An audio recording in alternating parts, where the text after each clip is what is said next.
Welcome to new TV Telugu. WhatsApp governance పై ముఖ్యమంత్రి నారా చంద్రబాబు నాయుడు సచివాలయంలో సమీక్ష నిర్వహించారు.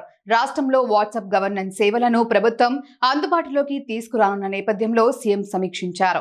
జనవరి 30 వాట్సాప్ గవర్నెన్స్ సేవలను ఐటీ, విద్యాశాఖ మంత్రి నారా లోకేష్ అధికారికంగా ప్రారంభించనున్నారు. ఈ సమీక్షలో సిఎస్కే విజయానంద్తో పాటు ఉన్నతాధికారులు పాల్గొన్నారు. మొదటి విడతగా పౌరులకు 161 రకాల సేవలను ప్రభుత్వం వాట్సాప్ ద్వారా అందించనుంది. ఈ మేరకు సీఎం చంద్రబాబుకు అధికారులు ప్రెజెంటేషన్ ఇచ్చారు. వాట్సాప్ ద్వారా సేవలను పొందాలనుకునే వారు ఏ విధంగా ఆప్షన్లను ఎంచుకుంటారనేది దానిపై సీఎంకు అధికారులు వివరించారు.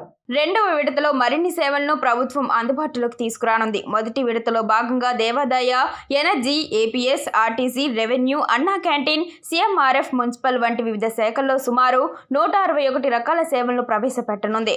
దేశంలోనే మొదటిసారి వాట్సాప్ గవర్నెన్స్ విధానాన్ని రాష్ట్రంలో ప్రవేశపెడుతున్నామని, ధ్రువపత్రాల కోసం పౌరులు ప్రభుత్వ కార్యాలయాల చుట్టూ తిరిగే విధానానికి ఇక స్వస్తి పలకనున్నామని ముఖ్యమంత్రి అన్నారు. అదేవిధంగా పౌరుల సమాచారం సైబర్ నేరగాళ్ల చేతికి చిక్కకుండా జాగ్రత్తలు తీసుకోవాల్సి ఉందని, ఆ దిశగా అధికారులు అప్రమత్తంగా ఉండాలన్నారు. ఫోరెన్సిక్, సైబర్ సెక్యూరిటీని బలోపేతం చేయాలని సూచించారు. వాట్సాప్ ద్వారా సేవలు అందించేందుకు రాష్ట్ర ప్రభుత్వం గతేడాది అక్టోబర్ 22న మెటాతో ఒప్పందం చేసుకుంది.